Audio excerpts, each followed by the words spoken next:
Welcome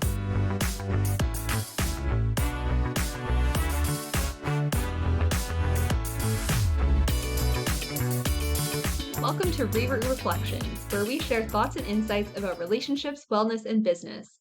We're your hosts, Becca and Andrew. We've been married for 10 years and have plenty of knowledge and experience in our relationship, the wellness industry, and the business world. Grab a coffee and let's chat. Hello, everybody. Reroute Reflections. What a catchy title. First episode. Yeah, I'm a Exciting. little bit nervous. I have to admit, Me too. I didn't really know I still don't know what I'm doing.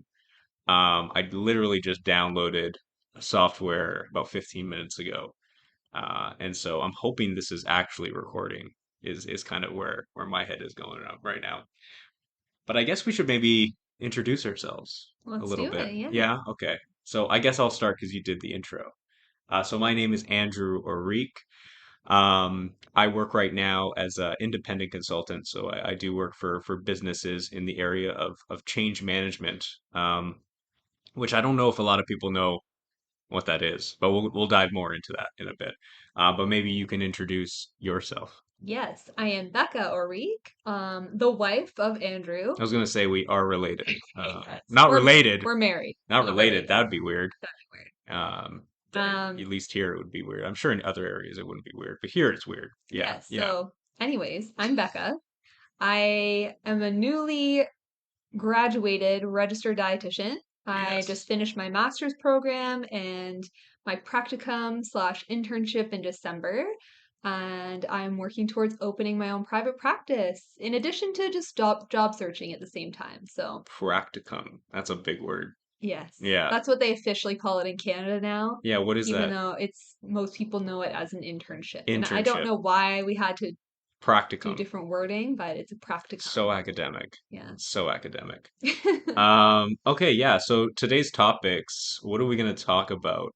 There's a few sometimes, I think we've been talking about doing this podcast for a while because we have so many ideas that we just want to share with as many people as And when he possible. says we, he means him. Yeah, yeah. You have many ideas. I have many I'm here for ideas. the ride. I just go Yeah, along with it. you'll learn a lot about me and my behavior, my personality, I guess, as we go through. But I really I thought this would be very cathartic, for myself selfishly. Like I thought it would be a great outlet to kind of just share some opinions. You know, I, Having worked with a lot of companies over the last several years, there's just so many things that come up in my mind that I just want to share, have an outlet for.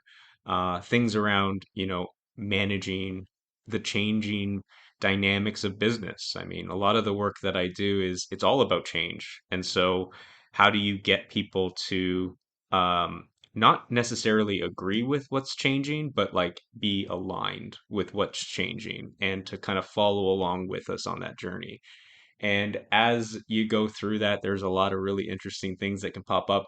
I am constantly surprised by, what people do, and it just makes my job really, really interesting. So we'll dive into a little bit about that in terms of where I am in my career right now.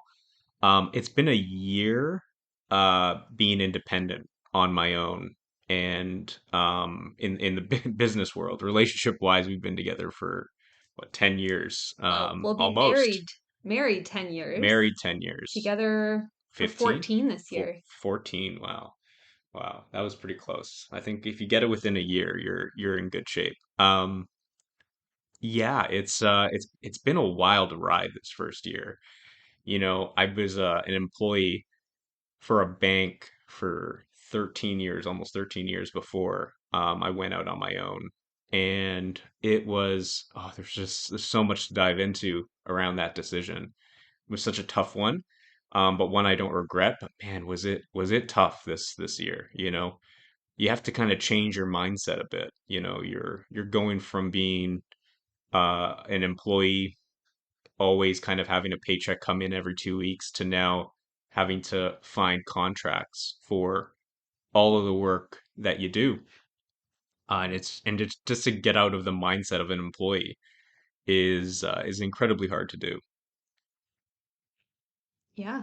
Yeah. And you were doing all of this while I was trying to do my master's program, keep Yeah. my internship hours. And so it was tough for us to balance life on Hmm. top of all the different changes that we were both going through, too. Yeah. So, considering that you've been in it for a year already and you've been successful and you're being profitable as it is, I think that's a pretty good success story.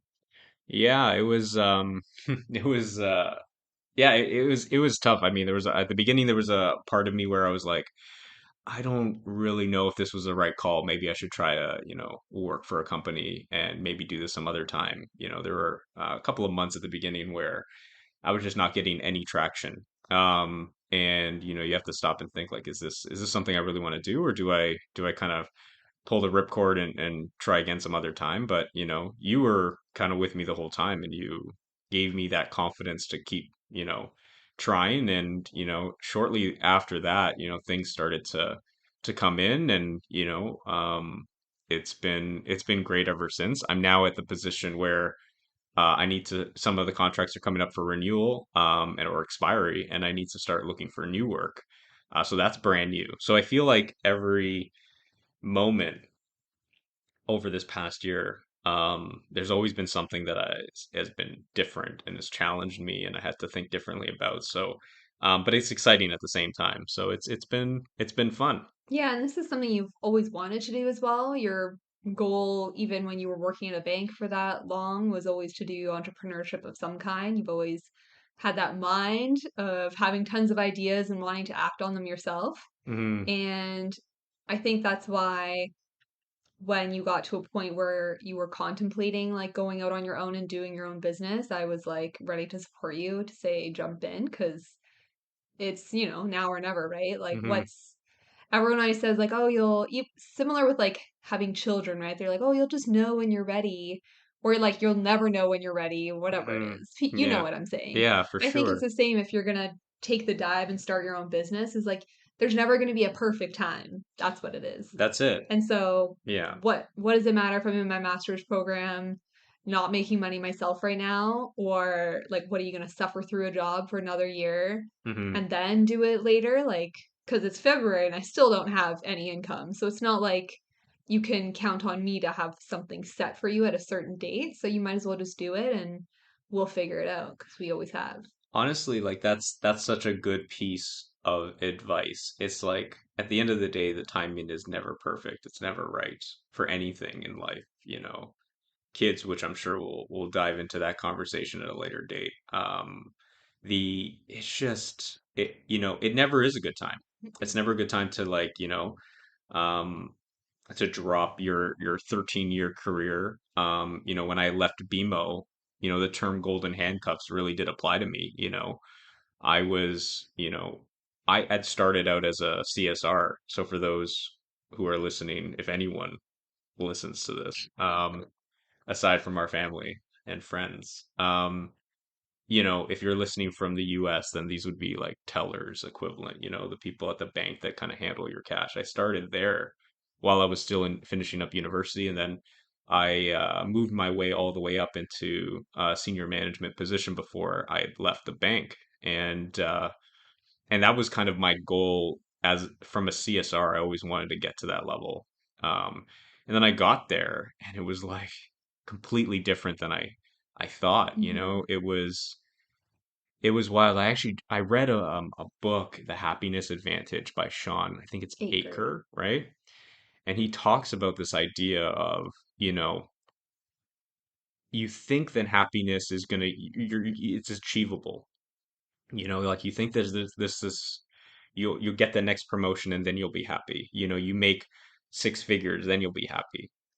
And you're happy for like, I don't know, a couple of months, and then soon Maybe. soon after it fades, and now you're chasing the next thing and the next thing and the next thing. And I just felt like I was at that position where I was, I always in my mind thought once I get to senior management, then I'll be happy. And I wasn't happy. I was like miserable, Even right from the start. right from the start. Right from the start. It was a tough experience, because it was like shattering. Mm. to get there and realize that like your dream job was not at all what you thought it would be. Yeah, and you just kind of like I remember stepping back and being like, wow, like everything I thought was a lie, you know? Hmm. And it was a tough time for me to kind of like reassess and feel like, okay, what do I do now? Like 10 years of my life I've been spending on this pursuit, and I got here and it was absolutely nothing that I wanted, to a point where I'm like, "W- do I leave? Do I stick through it? Like what do I do?" It was a really tough, challenging time for me. And the problem is like everyone fed into that lie for you as well. Like any mentors that you had, people that you worked with, people that you hadn't worked with but who had heard good things about you, they all told you like, "Oh yeah, this job will give you this and that and Hmm. this and this." And you're like, "Oh great, that's exactly what I want." Hmm. And then you get there and it's nothing like that. And not only do you feel like you're lost as an individual, but you're like none of these other people like even realize what they've done because Hmm. you felt like now you were stuck in this job that you really hated. Hmm. Whereas at least in the role you had left to go there was like, you'd gotten to a point where it just was not exciting anymore, but you didn't hate it. That's right. So it's like all these people kind of led you into like a trap almost. Yeah, it did feel that way actually. It did feel almost like you got suckered into something. Hmm.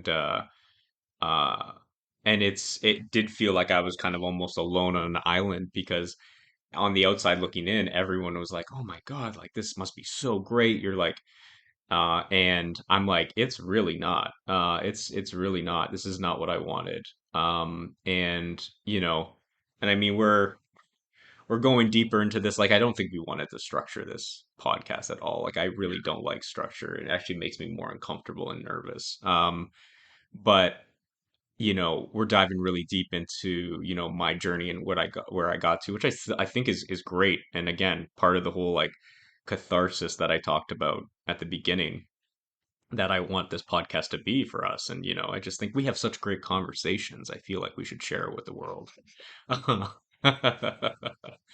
But I think I did feel this like element of like, am I the only one who feels this way? Is it me? Right? Like I do remember feeling this way. And it rocked me mentally. And this was all happening during COVID, Hmm. remember that? Remember COVID? Masks and all of that. It was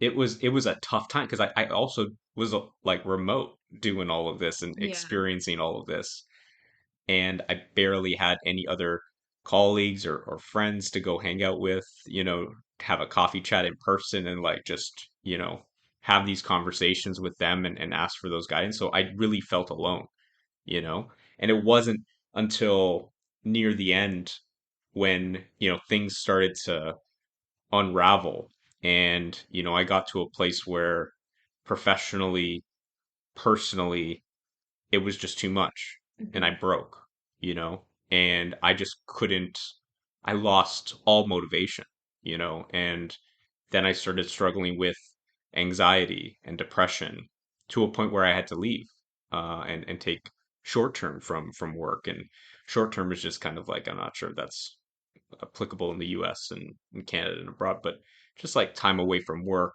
it's paid, it's health related, I think it's pretty universal. right? Like, yeah. I would hope so.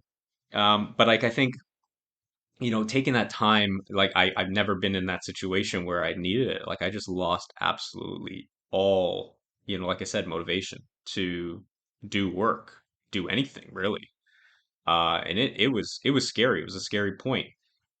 And, I mean, going through that process in and of itself was not easy and anxiety ridden, Hmm. like the forms, the process, the constant checkpoints, the like people almost like giving you this impression that you're lying, you know?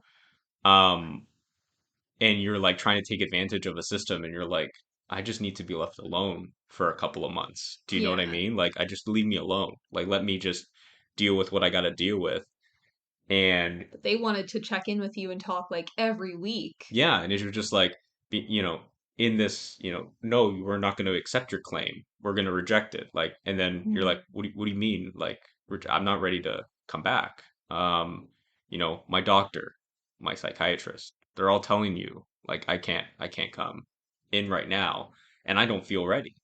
But it's like, no, no, no, you're still good. You can come. You're gonna come back on Monday, and it's like Thursday. You're like, are you crazy? Like, what are you talking about?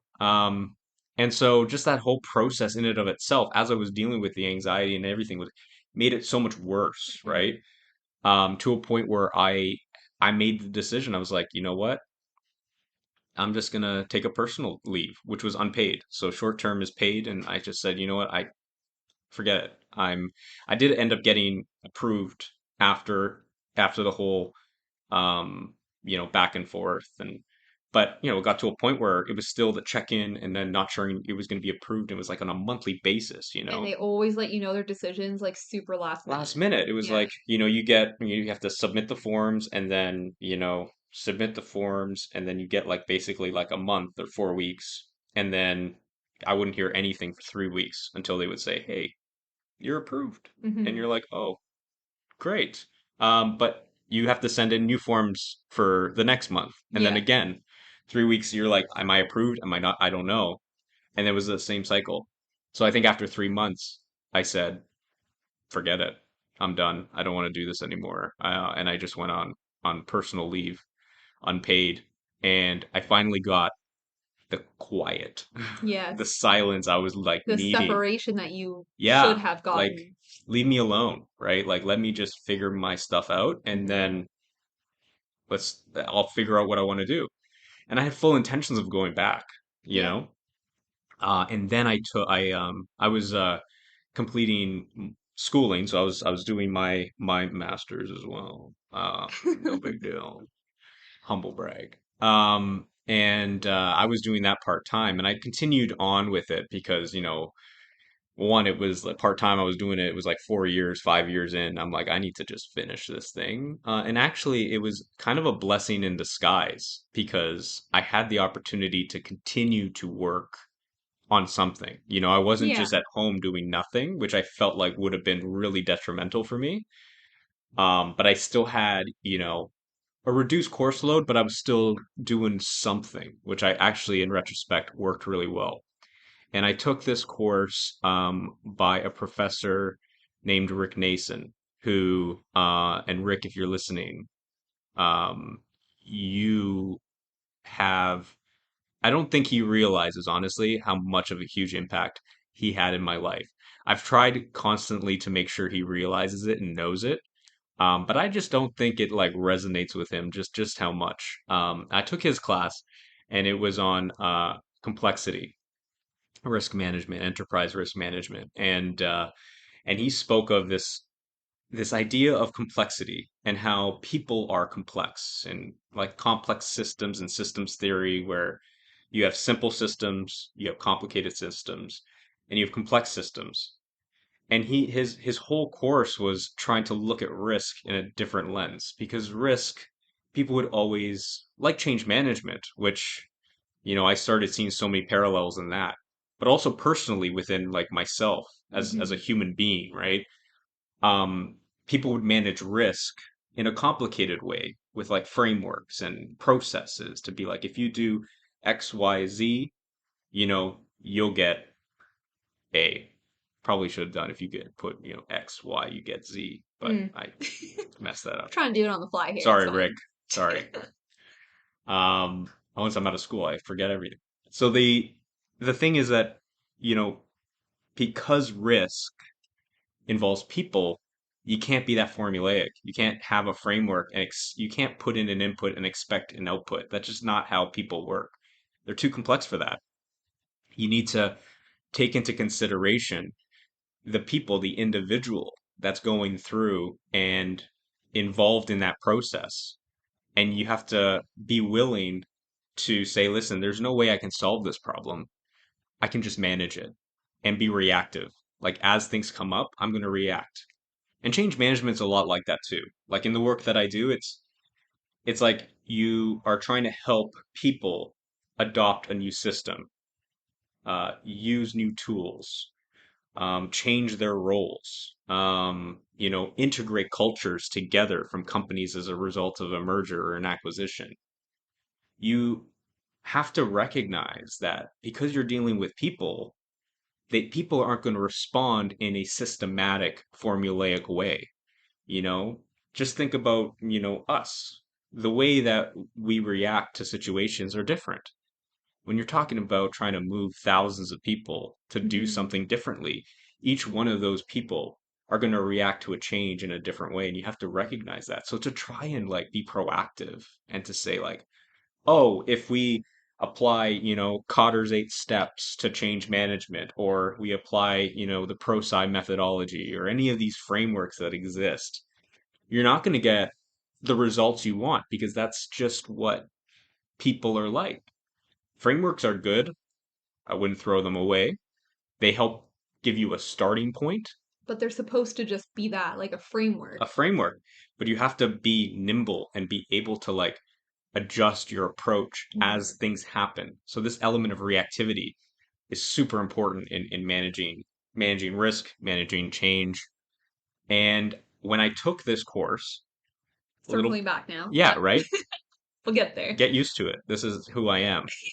Um, when I took this course, I couldn't help but think about myself and this idea of like trying to like and the struggles I was having with anxiety. It was like my issue was I always tried to like predict the future, and that scared me. And that's what would cause like my attacks and episodes and when Things I was wouldn't go that way and they that you never were would. predicting, and then that is what would, like, yeah, give you an attack. Because you're like, this is not how it's supposed to happen. Yeah, But exactly. who are you to tell the future? Right. And it was funny because one of my therapists at the time had asked me to do this exercise where I would have to write down when I had a thought, like I was scared about something that was going to happen, you know, I would write it down and he's like, put it in a box. And then once, once the event happens, did what you think happened actually happen? So I'll give an example. So, I remember I was so nervous because I was starting a new job with a new team. And I didn't respond to some emails that were happening at night. Because I think we were busy or whatever. And I remember seeing the emails coming in, and I was like, I'm just gonna let it go because I'm, trying to be present with you Work and life balance. right, all of that stuff that people always talk about, and try to push. And then I remember being so nervous about like, oh my God, like, they're gonna tell me I have to keep my phone on and like always respond and all this stuff the next morning I come in. So I wrote that down and I said, okay, like I'm worried that they're gonna kind of Ream you out kind of yeah, for like thank you. not Yeah. answering on time. So I wrote it down and I remember the next day that didn't happen at all. So Yeah. I was like, okay. And so he told me if it doesn't happen, put it into a box around like it didn't happen. And then there would be another box that if it did happen, you put it into, right? And the funny thing is I think I did 100 of You these. did it for months. I did for months. It was great. And um I remember after that, there was not one sticky that was in the it happened Yeah. bucket. Nothing had come Nothing true had come that true. your anxious thoughts told you would. Yeah, so like, the whole dream of mine when I was younger to be, a psychic did not is not true. No, Unfortunately, unfortunately. You do not have that I don't gift. have that gift. I wish I could. I have that gift, but I do not. But it was just this again this element of like, trying to predict the future is what folks in risk management do so often. This idea of like being proactive. It's like, well, let's proactively think about the possibilities and let's plan for all of those, right? Or let's plan for one, which is mostly what happens. It's like we think this is going to happen, so let's make sure that doesn't happen. And then you go spend all of those resources on trying to proactively manage that or solve the problem. And you can't because it never works out that way, ever. And change management is the same thing. You can't be so fixated on a path. You can't be so fixated on an approach.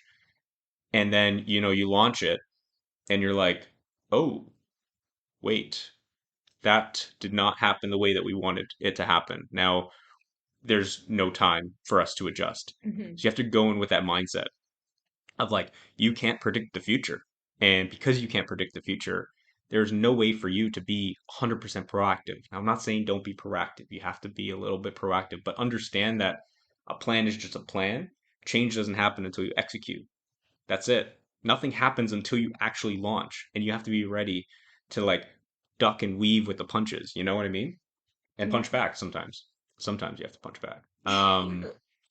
But yeah, so it was a great course. It really helped me understand, and it just clicked for me personally. Like it just everything started clicking. It was after that course that I really started my healing journey. Like I really started to understand what I needed to do.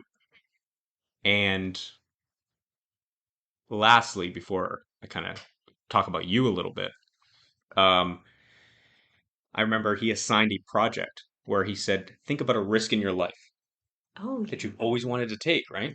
This is a good project. It was a great Yeah. project. Um, and he's like, pick a risk in your life that you always wanted to take, but you're not sure about it. And I was like, I don't really, what am I gonna pick? And then I was like, I've always wanted to start my own business. So I'm like, maybe I'll pick that.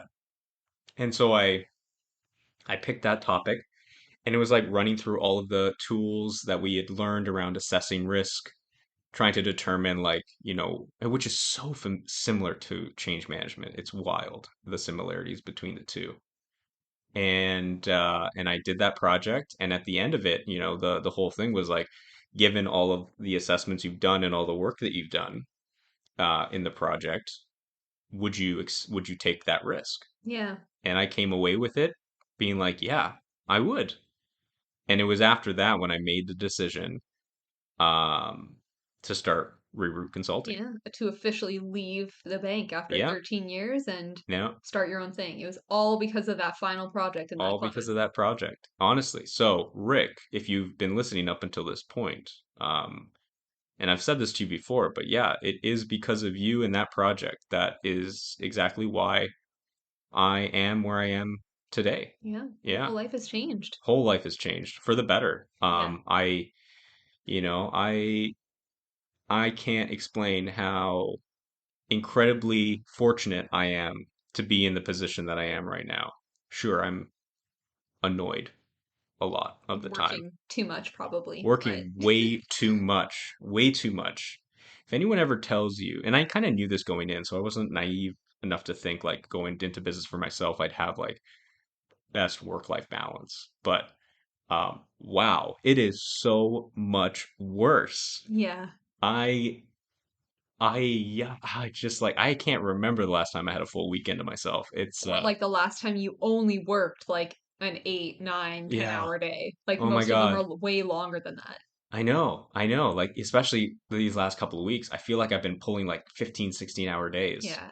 It's just insane. It's insane right now. But yeah, that's where I'm at in my career. A lot of really exciting things. I know we'll dive so much deeper into, some of these topics as we go. I'd love to hear from the audience, whoever. If you're curious about anything in particular, that we want to dive more into, let us know. We'll tell you kind of some of the channels that we've set up for this podcast so that you Leave can us some use those. comments. Yeah. Yeah, All yeah. that No, I stuff. think that would be great. We're open books. So Yeah, honestly, that's kind of part of, this will either enhance my career or sabotage it entirely. But I'm willing to go into that level. The other benefit of being independent is it's me, yeah. I get to be my authentic self all the time. Um, s- Sometimes to my detriment, which we can always talk about as well. Well, and I think we've always said too, like if this was something to sabotage your reputation for someone, you probably wouldn't want to work for that person anyways or that Such a company great point. anyways. So it's like, People always say that to me because yeah, like if people have read some of my articles, sometimes I dive super into it. I talk about mental health. And I used to always get the comment to be like, what aren't you worried if like, people judge a you client or is gonna like look at it and be like, oh no, like we shouldn't go with them. And I'm like, well, if a client reads my article and they come away with it being like, I don't work with this person because he's got anxiety and depression, then I don't work with that yeah. douche. Like I don't wanna like, yeah, I have no way. So if anything, I treat it as kind of a pre-screening, Yeah. of clients. If anything, I would, I'd share the article in my resume, and just be like, read that. Give And us a little read first. yeah, Yeah. like, I don't want to deal with you. Like if you think I'm weak because of that, then you're an idiot, first of all. And second of all, I'm the strongest because I've gone through what I've gone through, right? And if you can't recognize that, then there's no way you deserve the quality of work that I'm going to give you. And so yeah, no, I always I respond that way. And it's funny because like there's so many times where like the simplest explanation is like one of those that we just don't under we don't go to right away. We don't think about it, and that's just like, oh yeah, I didn't think about it that way, and that's exactly what this is. It's just, you know, prioritize yourself, at the end of the day. It's just the most important thing. I have no life balance in my current predicament, but I'm loving it. I'm loving the building the relationships. I'm loving the work that I'm doing, and so it doesn't even feel like work, you know? The stuff that I got to do to run the business, like accounting and all of that kind of stuff, I really hate. I really, really, one day I'll be successful enough to outsource that, but Yeah. Yeah. not yet. Not yet at all. But no, that I think gives you a little bit more about where I'm at and how I got to where I am today. But I want to hear from you, Beck, Yeah. because you have had such an incredible journey. It was wild. So maybe take us back to like what made you go back to school at the ripe age of No, 31? no. I went back to school before I was 30. Oh, you did? Thank you. Oh Yes. my God, I that's think right. I was 20. I Oh, might have been 29. 28 oh, or 29. this always I happens. Yeah, forget now. yeah. Oh, yeah. One within a year, Yeah, it's still within a legit. year. Yeah, no, go for it. Well, I feel like I've had to do this explanation with master's interviews and all sorts of things. So I feel like No my pressure. explanation might be a little shorter Oh, than sure. what you Oh, heard with Andrew. So feel free to pull some more details out of me because I'm 100%. not someone to just naturally like just talk. Mm-hmm. So I usually start with my first undergraduate degree, which was in kinesiology, and graduated back in 2011. Initially, I wanted to become a chiropractor, but something always just kind of held me back from doing it. When I first applied to chiropractic college, I was put on the wait list. And over that summer, I had worked as a personal trainer for a little bit, but I hated the Oh like yeah. commission Sometimes aspect you of you it. tell the And story and oh oh yeah, yeah, I you were a know, personal trainer. for a little bit. And I didn't like it. It just wasn't my thing. Yeah. And so I ended up getting a job at Starbucks just as a barista, something to make money, something to waste the time in the summer. And as September got closer and I hadn't heard back yet about chiropractic college, I was like, oh boy, like, I don't think it's going to happen. But lo and behold, 2 weeks before classes were supposed to start, they said, you've been taken off the wait list and you've been accepted. And I was like, this is way too fast. And ultimately, after lots of thinking and decision making and all that, I decided not to accept and not to go because I just felt like it would have been so rushed. I didn't have my funding set up. I didn't know where I was going to live. I didn't know anything. So I decided not to do that. And instead, I worked on getting a promotion at Starbucks, which for me happened pretty quickly to a shift supervisor, which was nice. A little extra money, a little more hours. It was great. I decided to reapply to chiropractic college the following year because that was still like ultimately what I wanted to do. And I ended up getting in, but again, I just had like this feeling that something wasn't right, that it didn't align with me. And there were a lot of, when I would make my pro con lists or whatever, or talk it over like with Andrew or with family or friends, is a lot of things where it was like, it's another 4 years of school, which is a lot. It was about $100,000 in tuition to go because it's very similar to like a medical education. And it was just all these things that I was like, ugh, like that does not sound good. Mm-hmm. So ultimately, I decided not to go. And again, instead, it decided to work on getting promoted at Starbucks. So I became an assistant manager and then eventually a store manager, began opening my own locations, began working in 24-hour stores, and I was having a super successful career there. Um, I did really well and got handpicked to open the flagship store in Yorkdale Mall, which was really exciting. And That's I think right. similar to Andrew, it was like, wow, this is going to be my dream job. Like, I got handpicked by like Starbucks leadership to come and do this with this unique one of a kind store. Hmm. And when I got there, it was not the dream. Needless to say. I it's just I'm someone who really enjoys like training and developing other people and I like working on the floor, working side by side with my baristas and my shift supervisors. And the expectation at a flagship store is like none of that. Most of it is like admin work or just supervising. And I just wasn't happy. And eventually they brought in a second manager to quote unquote support me. And then they ended up flipping us so that I took over their store and they stayed at Yorkdale. And I was like, well, if that isn't like a slap in the face, I don't know what is. Yeah, I remember all that. Yeah, it was drama. So they put me in a 24-hour store, which I had explicitly said I did not want because I've done it before. And it really sucks getting phone calls at 2 in the morning when something's going down at the store and you have to show up and you have to be there. And it was exhausting. And it, similarly to Andrew, kind of took everything out of me. And I just reached a breaking point where I was like, I am absolutely miserable and I can't do this another day. There was like for weeks that I would wake up every day and I would cry before going into work because I was just I hated it that much. Hmm. Meanwhile, on the outside, at work, I was still performing well, like no one could tell. But it got to that point where Andrew was like, you need to just quit. Like, who cares? We'll figure it out. Like, just quit, find something else to do. Hmm. And I was like, took a lot of thinking and persuading for me. But that's what I ended up doing. And everybody was shocked. Yeah. I gave my 2 weeks and everybody was like, what? Yeah, it was I mean, I definitely feel that. It's like they kind of saw you as a, quote unquote lifer, right? Yeah. The thought of you leaving the organization was probably never something they considered, No. you I had know. always thought like, oh, I'll become a district manager after this, and then maybe a regional manager. Maybe I'll move in headquarters. Like, I'm gonna be here. I love it here, whatever. Hmm.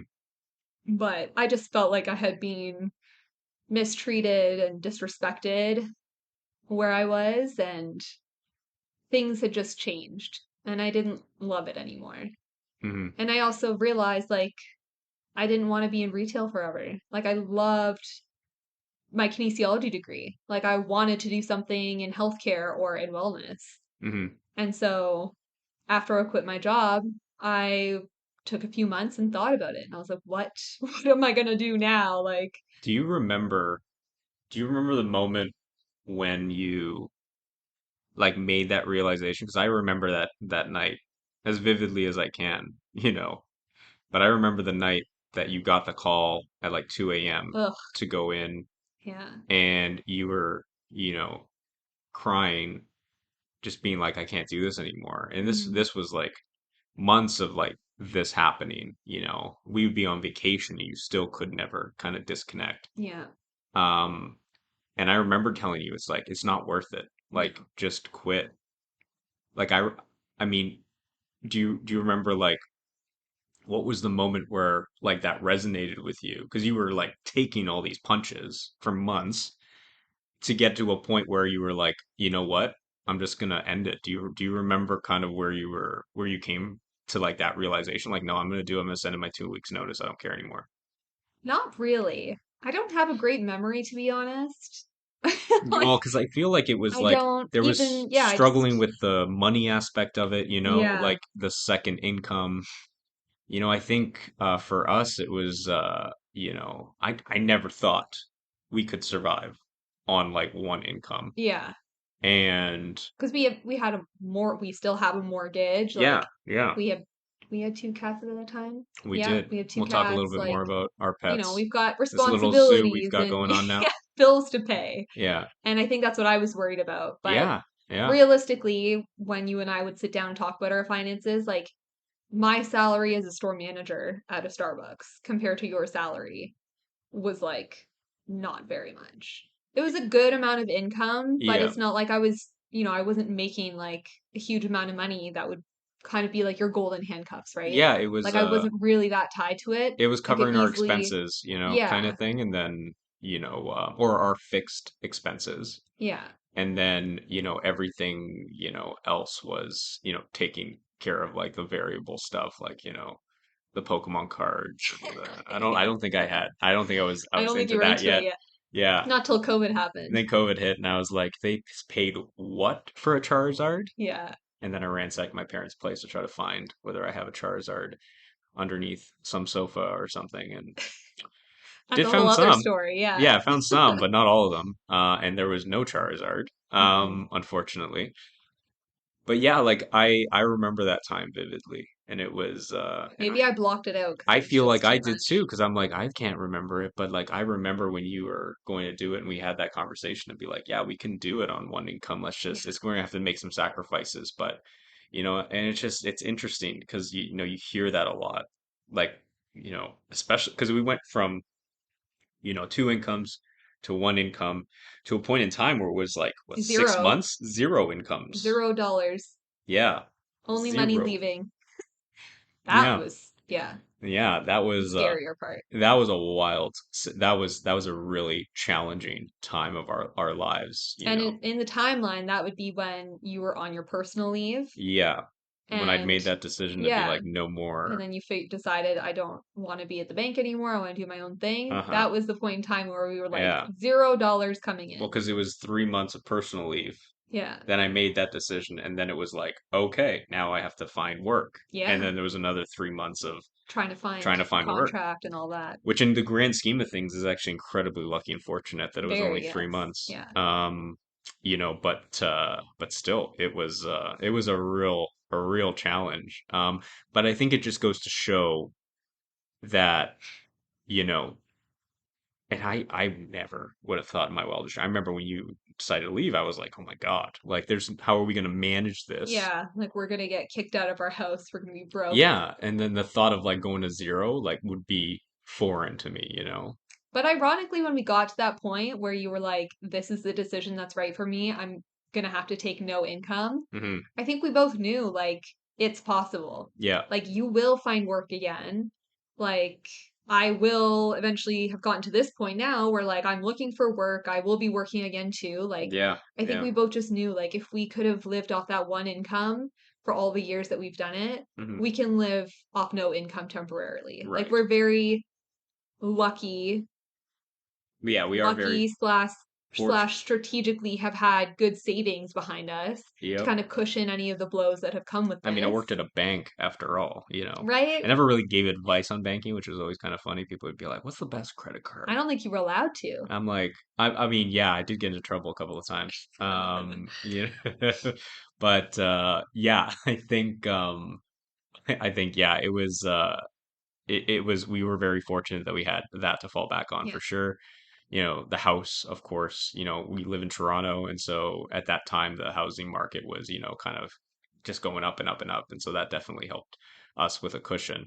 But yeah, like I just my head space, it was amazing how many like myths or that we busted Mhm. over these years, Yeah, things that we thought we could never do and then did it and been like, that's actually not as bad as I thought it was going to be. yeah, So you leave Starbucks. yeah. You Circle back around. know you love kinesiology. And then Healthcare, wellness, just yeah, trying to put it together. Some of the reasons I wanted to be a chiropractor was the opportunity for my own private practice, to be independent, to help others achieve various health goals, wellness goals that they had. I wanted to be able to give that advice to other people. And a couple of years before that, because this was happening in 2018, was when I quit Starbucks, the end of October. In 2015, 2016 was when I had gone vegetarian and then vegan. Hmm. And so I was kind of thinking about those things too. And over those years of being vegan, I had naturally just kind of done my own research about making sure we're eating right, making sure I'm not missing any, key nutrients, getting enough protein, Yeah, like we lost a lot of listeners after you said you went vegan. probably Yeah. they're not the right crowd anyways. It's fine. So as I thought about all these things, I was like, okay, well, nutrition is something I've liked, and that could have the opportunity to give me all the things I wanted with being a chiropractor. And so I did some research around various career paths in nutrition and stumbled upon registered dietitian, which is a protected title in Canada, which for me, I like the accountability that you have to hold them to because they are registered healthcare professionals, just like doctors or nurses. Hmm. We have a college that we have to register with, board exam to write, very strict ethics and codes to follow so that we're protecting the public and protecting ourselves too. Um, so I decided to follow that path. But the problem with doing that is all the additional education I would need to do. And I feel like here's where it could get controversial with some people if they are in the nutrition space, not as a dietitian. Well, before you get into that, I hate to pause you as we're about to, get into that. But like, are you going to get into like the education? Because you know, the whole second Yeah, undergrad degree, you're going to get into that? yeah, That was wild. Okay, go yeah. for it. So anyone who calls himself just like a nutritionist, holistic nutritionist, health coach, whatever, can say that title or call themselves that without any necessary education. Whereas if you want to call yourself a registered dietitian or a dietitian nutritionist, you have to have an accredited undergraduate degree and your practicum slash internship hours. Hmm. In the United States, starting this year, there's also a requirement to have a master's program. So I'm sure that will probably follow in Canada in the next few years, but that's not actually a requirement yet. Hmm. And so that was the tough decision. Was like I could make the easy choice and do a weekend crash course or do a few weeks of learning online and become a quote unquote nutritionist, or I can commit myself to doing all this education and actually becoming a healthcare professional where Hmm. I can work in hospitals and I can work with medical conditions. And that's what I wanted. That's what I wanted to do. Hmm. So I applied to a bunch of schools, and I guess when I say an accredited undergraduate degree, it means that the kind of like College of Dietitians has to approve the program so that it actually meets the requirements that a dietitian needs. Hmm. So there might be nutrition programs in certain schools, but they may or may not be accredited. So in Ontario, for example, you could only meet the requirement at Brescia University College, which is an affiliate of Western, at Guelph University, and at Ottawa. U of T as well, right? U of T, no, U not of at the T, no, time, not at the time, eh? which was so surprising because we all hear U of T and we're like, oh, that's one of like the top tier schools, Yeah, right? University of Toronto, in case, yeah, I always say, yeah, University of Toronto, Yes, UT, yeah. yeah, yeah, So I only had like three options to choose from. So I applied yeah. to all of them, got rejected from Guelph, All got incredibly rejected far away from from us in yes, Toronto. yeah, Yeah, yeah, yeah. Ottawa, I think Guelph would have been the closest. Yeah, yeah. yeah. But got rejected. I had even made some phone calls around to ask about just jumping straight into like a master's program because I already had that first degree. I was like, there's no way I have to do a second undergraduate degree. Like, kinesiology is a health related field, Yeah, it should it's be so fine. aligned. And everyone was like, nope, you've got to go back and do an undergrad. And I was like, oh, cool. Oh my God. I'm looking at the two undergraduate degrees on the Yeah, wall. little diplomas on the wall there now. Yeah, Yeah, it's wild. yeah, Yeah, it's wild that you had to do a second one. yeah. I don't think I've ever heard of anybody doing two Two. undergraduate degrees until you got into the program, and then it was like, yeah, it happened Yeah, and it more happened often than you think. quickly too. So I ended up going to Brescia University College, and I don't think I actually, Whoa, whoa, whoa. We got to back up a bit. What happened with the Like, so you didn't get accepted. What was the schools again that didn't accept you? Guelph, oh, and Ryerson And at the Ryerson, time. It's yeah. now Toronto Metropolitan University. Right, Yeah, I got rejected from there too. They have a program. right. But what happened? How did you get into Brescia? Tell that story.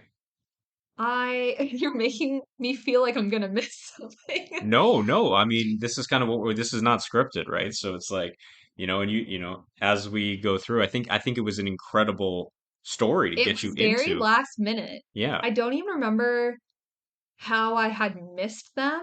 Maybe because I was looking only at Western Hmm. and I didn't realize they had an affiliate university college that had the accredited program. Right.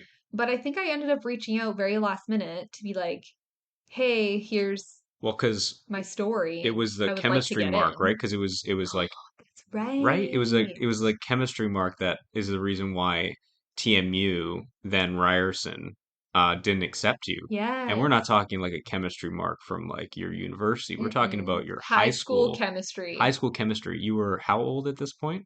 8? 28, Yeah. 29. You're 28, And they were 29. like, It's your like high 10 school years mark ago. isn't good enough. And I was like, but I did another degree. Yeah, I Like, did a don't whole make other it degree. count. Doesn't yeah, wild, right? Yeah. That was unbelievable. I remember the time we heard that news. It was when we were at Niagara on the Lake. I was there for work, and you woke up one morning getting the news about TMU, and you were devastated. Because I was like, because of one high school mark, they're That not going was to accept me. wild, unbelievable. Yes. So in that summer, I decided to upgrade my high school chemistry mark. So I retook grade 12 chemistry online. You did because you reached out to Brescia. And they had said, They said if like you you get need this to up mark this. up, So you're like, I'm gonna sign up right now. yeah, I'm on it. That was So I wild. did it. Don't ask me what I got in that course anymore because I Just literally don't enough. remember, but Yeah, I I did remember it. that. Yeah, yeah. And I'm really glad I took it too because maybe what some people don't understand is nutrition is very chemistry heavy.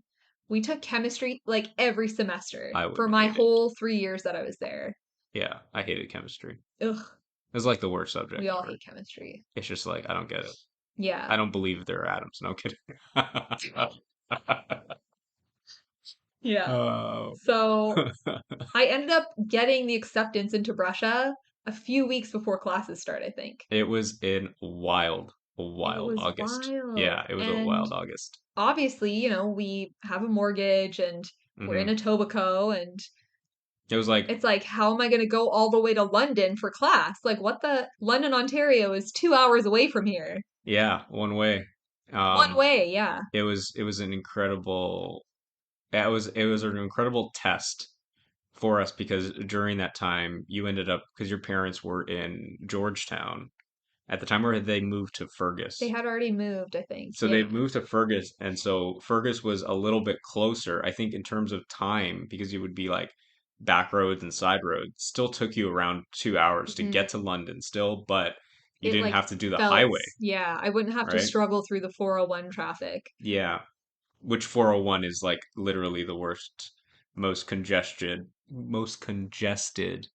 uh, unreliable highway that exists, but is literally the only way for you to get there. Yeah. The times that I did come home straight from school, it often, because of traffic, would take me like 3.5 hours That was it, right? It's two one way. hours as the crow flies, as they say. Yeah.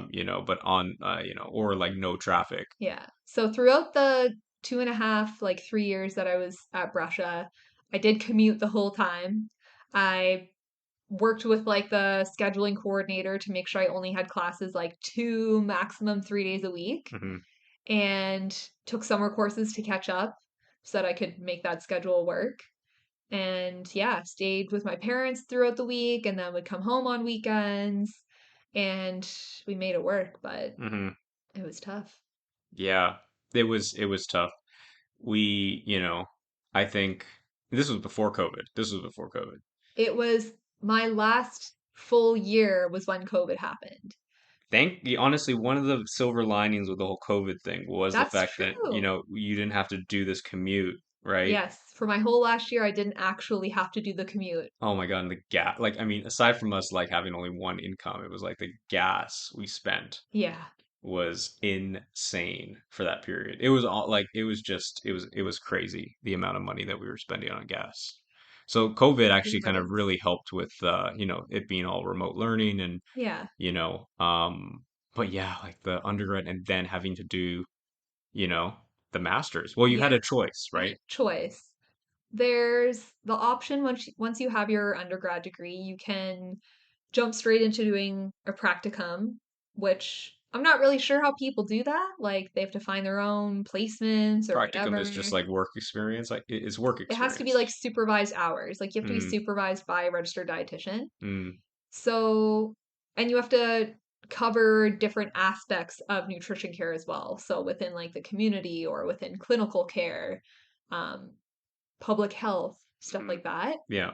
So I wasn't really sure how I would have done that on my own. And I also thought, because I've returned to school, I like should get more than just an undergraduate degree. Like I have the option to do a master's degree now. Hmm. I think that's the right way to go because it just Which makes totally more made sense, sense. right? Yeah, like you haven't gone through what was it, 6 years of six, five, Five, something like yeah. that.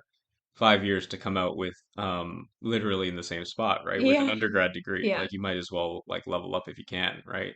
And it's very similar to the undergraduate programs where the master's programs have to be accredited as well. So they have to Hmm. be approved as like the required education necessary to become a dietitian. Hmm. And you can either do a master's program on their own and then your like internship hours, or you can do some that are combined. And so that's the option that I chose was to apply only to schools that had a combined program where you would do classwork and your internship hours on like a set schedule. Hmm. And they had internship coordinators who would actually get your placements for you and kind of set up your schedule and Oh all of yeah. that, which was great.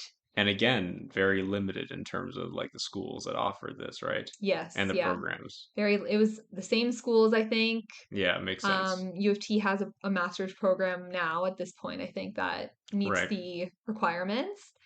Um, and very, very competitive Yeah, to get in. Most programs at the time were only accepting like 20 students that's a wild. year. That's wild. And given that there's only what, like four, five schools in all Yeah. of Ontario, And you got accepted to all of the ones you applied to. I did, yeah, Every single which one. was nice. Which and you applied to all of the Ontario ones. Yeah, Western, U of T, TMU. Hmm. I don't think I applied to Ottawa because I was like, that's not That's a happening. little Like, far. Yeah, that's a little far. I'd Yeah. already done my 3 years of commuting to London. I was like, I'm there's not no doing way gonna do Ottawa's happening. 6 hours one way or train. Yeah. So if you're an RD to be or aspiring dietitian, I'm always happy to share whatever information I can about the whole process of the applications and the master's interviews and Yeah. acing the Casper test and all Yes, of that stuff Casper. too. Casper Yeah. came out during COVID. Yeah. I remember Dalhousie, they introduced that as part of their admission criteria for their MBA program. I'm not sure if it was the other programs, but yeah, Casper became a staple, in this whole environment of inclusion and diversity. Mhm. Um, Yeah. cool. So I ended up going to TMU, did my What Master of Health Science in Nutrition well, Communication. what made you decide? Because you had Guelph, True. right? Brescia and U of T. U of T and TMU. Yeah. So what made you decide TMU over, U of T, right? One of the biggest things was that it was a Master of Health Science with a focus in nutrition communication. And I knew that private practice has like always been a goal of mine. Um, and nowadays that usually involves being present on social media and stuff like that too. And I feel like throughout my education, I was well rounded in like clinical and like nutrition care and the physiology and the chemistry behind nutrition, but we didn't get a whole lot of information about how to actually communicate that to people in a way that they'll understand and how to communicate nutrition information like online. And one of the other things with TMU's program as well is that it's actually a whole semester shorter than any of the other programs. And for me, I just wanted to be done school. At this point, I'd done so much school Yeah, fair enough. and wanted to get to work again because, we've been living on one income for a few years. And I was like, I'm the person who just feels like I need to contribute to the income. Even though we're married and, what's Hmm. mine is yours and all that. Andrew's very, always been of that opinion, but very it's a independent struggle for woman. me. Yeah. Yeah, as I'm sure it is for many, right? Yeah. Yeah, for sure. So that's why I chose that program because of the focus on nutrition communication and because it was a shorter program. Hmm. And I'm really glad I did because we actually, some of the courses were like making a podcast or making social media posts or blog posts or learning how to have like healthier conversations with your patients so that you're showing more empathy and able Hmm. to actually talk to them as a person and not just, sometimes another healthcare professional who's just trying to get you in and out in 15 minutes, right? Yeah, So yeah, it was, yeah, which we know far we've too all well experienced. about, and I'm sure absolutely a lot of people around the world probably have experienced it, not just in North America, not just in Canada, for sure. Yeah. So, So you are now at TMU, or you were at TMU at this point in the story. yeah. Um, and yeah, tell us about that. So we did the coursework Hmm. from September to April, and then from May until the December that just passed was our like practicum hours, Hmm. internship hours. Yeah. And Get a little taste of work yes, again for free though. for free, which is ridiculous, honestly. If Welcome to anyone, healthcare. honestly, I'm sorry. We need to pause for a second. I know we're at the hour mark already, but I think this is important. It's ridiculous that healthcare internships, or science related internships at universities are never paid, and business ones always are. And not just like a little amount. Like they get a very, very competitive, decent wage during Hmm. internships. It's absolutely ridiculous. I have a science undergrad before doing my master's in business, and so I can understand. I did work during my or internship like things during my undergrad, and I wasn't paid for those either. It's ridiculous how they take advantage of science students in that respect. Yeah. You are working, you get paid, period. It's such bullshit. And we're literally working with like people's health, Yeah, sometimes life and unbelievable. death decisions, and like we're Yeah, not getting paid for that. Like, yeah, not that I don't know if it would make a difference in our decision making ability, obviously, because we all want to make the right choices and help somebody thrive. But yeah. it's the fact that, like, yeah. Unreal, unreal. Needs to change. You know, absolutely incredibly upsetting. It's Um, also a big pain point for a lot of dietitians in terms of inclusivity and diversity because that's where my head was going, it right? doesn't allow so many people to get into this field who would probably make excellent dietitians and Hmm. who would provide so much more to the profession that we don't have yet. But because of the financial constraints that are required to go through like rigorous education and training like this, Hmm. it's just not feasible for most people. Oh, absolutely. Yeah, like not only do you have to worry about the tuition, you also need to worry about, the books and Living living expenses expenses. and the fact that you're going to be now working for free Yeah. is unbelievable given the, experience and education you guys have, Yeah. you all have. Like I just I hate it. I can't stand it. I think it's terrible. It needs to change. Should not be this way. Um, yeah, it's very, very upsetting just for so many reasons. It's like, oh, anyway, Yeah. we could probably have a whole episode on that, but let's not get sidetracked. I know. So I'm almost you done. are almost done. Go for it. So for my internships, I was very lucky because I have, all of the experience as a manager at Starbucks. I wasn't required to do any internship roles within food service or any super like in-depth ones within management leadership because I did have a lot of transferable skills already. So I was able to only do two placements, which is very rare. Most of my peers were doing a new rotation every few weeks. So they might have had like four, five, six rotations or experiences where I only had two. Hmm. So I did my first one at the Canadian Sport Institute of Ontario or CSIO, and I got to work in sport nutrition with high performance athletes, those who are on the path or who are already working towards the Olympic athletes or Olympic Games, which is really exciting and Hmm. really cool to meet some of those people and help them out with their nutrition goals and overall performance goals too. And I did that until the end of August. And then from September to December, I was working downtown at Mount Sinai Hospital. I had rotations in general medicine, outpatient oncology, acute care surgery, gastrointestinal or GI medicine surgery, and I also had a placement in the ICU, which was very challenging and very complex, but I absolutely loved every minute of it. And Poop stuff. well, not in the ICU, but GI for Right. sure. GI Lots of stuff. poop stuff, and honestly, that was probably my favorite The one. poop stuff. Yeah, yeah, yeah. Because the patients are just they are very knowledgeable about nutrition already because they're often like living with a digestive disease and they're It trying everything. it is wild to me the amount of stories you've told around like how people are struggling with, GI related illnesses. And I'll just be honest. My favorite thing to do is to go to the washroom and do a number two.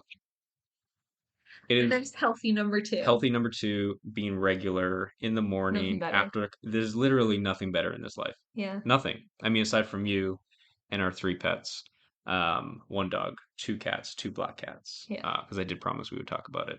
Didn't realize it'd be at the same time as talk about me pooping, but you Here know, we are. here we are, not scripted. This is what happens. But yeah, to think that people, and such a significant number of people, don't have that, oh, it's painful, painful to think about, honestly. I just, oh, and your sister, your father struggle with elements of that, or that, it's so sad, so sad. And that's where I come in because I've seen the struggle, with my family and I've seen the struggle in patients and yeah, I just want to be able to help them kind of navigate the nutrition field because there's a ton of misinformation out there, and a lot of these people end up on really restrictive diets or trying everything under the sun and nothing helps, and their quality of life just decreases. And Hmm. yeah, whatever I can do to help them figure out how to live a long, happy, healthier life Yeah. is has been my dream job. So And your focus now, like, are the areas that you're interested in, within like nutrition and dietetics. Like, I know you've talked about the GI side, but the mental health side is also like an area of interest for you too, right? yeah, for sure. I feel like it was funny because when I first started the master's program and everyone was like, "Oh, like what area do you want to work in?" And I was like, "I don't really know. Like I think I want to do private practice, but I'm also really interested in clinical and working in a hospital." And oh, and I also like sport nutrition. Oh, and I also like mental health. Yeah. And I was like, once I get through my internship, I'll probably have a lot more clarity because I'll have like lived a day Mm-hmm. as that dietitian. Makes sense. And did it help clarify anything? No, Not a because I loved every part of it. I loved all of them. I want to do everything still. Yeah, I remember having conversations with people about that too, and I was like, she doesn't really know yet. I think the internships will really help kind of Solidify it. figure out one way or another. And Yeah. yeah, no, that did not It didn't happen. help. It like Just further solidified the fact that I yeah. want to work with all these populations. So But your like ideal patient then, if I'm understanding this correctly, would be an athlete with some poop troubles who is also struggling with some mental health problems. maybe not the mental health problems, but I mean Everyone everyone has probably mental does. health Yes. and we want to keep it that way. And it's a Yes. big hot topic now. Honestly, tell me about it, But I think one of honestly. the areas that Mental health is also is part of, it's not just physical health, people. Like yeah, mental health. let's set that stage here right now. Mental health is health. Mental health is health. There's health in it. Yeah. But another area that I have missed is being vegan Oh and wanting to yes. help people eat more Vegano. plant-based if they're interested. Yeah. And so That's Italian for vegan. I guess if you're trying to say it then, my ideal client would be an athlete who is struggling with digestive disorder of some kind, who also is interested in eating more plants. Or maybe they already are vegetarian or vegan or pescatarian or whatever. Yeah, these titles we have for So it can be these. someone who is all of those things, one of those things, Yeah, none of those things, anything in between. very interesting. Yeah, Yeah, it's so crazy to think that we're done. Like we're done I school. know. And here we are. We're now kind of like, you are now starting your journey to try to find, that next stage. And you're basically, in terms of like next steps, it's passing that board exam. Yeah. So I have a temporary license to work as a registered dietitian already because I've completed all of the necessary coursework and education and the hours. Hmm. The last step is writing like our final board exam, if you'll call it, the Canadian Dietetic Registration Exam, CDRE, and that happens in May. So Wow. from now until May, I'm 3 months. focusing on opening my own private practice and also studying for that exam so that I can pass and officially become a registered dietitian. Official. Official. Another Canadian. Cardinal. Official. Didn't realize I was going to say that. But Yeah. anyway, no, that's incredible. I think they gave everyone a better sense. And even us, like, I think as we're going through this, I mean, I can't speak for you, but I was like listening to your story and I'm like, oh my God, I forgot all about all Yeah. of these struggles and getting to where we are today. And it's wild to think that And we're that's only kind of like done. professionally. That's That's only just our professionally. work side of life. Oh, We've there's got so so much many to other dive things into. that we've done Oh my God, so many things, personal life. ups, downs, in betweens, and we'll get into like all of that. But I think for today or for this session, I think we're over. We're about at like an hour, 11 minutes. So I feel like we can wrap things up now. There was so many things we wanted to even talk about during this session that we're like, okay, Remember we're earlier when you were like, like, that's not going to be we haven't enough. booked that yet. We're going to talk about it on the podcast. And I was like, babes, I'm like, like, that's too much. we're literally just going to do an introduction today and it's going to take us an hour. And you'll Like, definitely be hearing Luna in the background as well. So Luna is our new. Oh, it's just staring at me now. But Luna is our 6, 7 month, 6.5 6.5. There we months go. old. That works. That works. I think that still counts. Then the Yeah. 6.5 month old Husky Lab mix. She is honestly adorable and we're in love with her. But right now she is running around outside on the terrace, enjoying some time. But she's been out for an hour, so she's kind She's of had enough. she is ready to come She's back ready to go inside. inside. Um, but you probably hear her a little bit scratching on the door.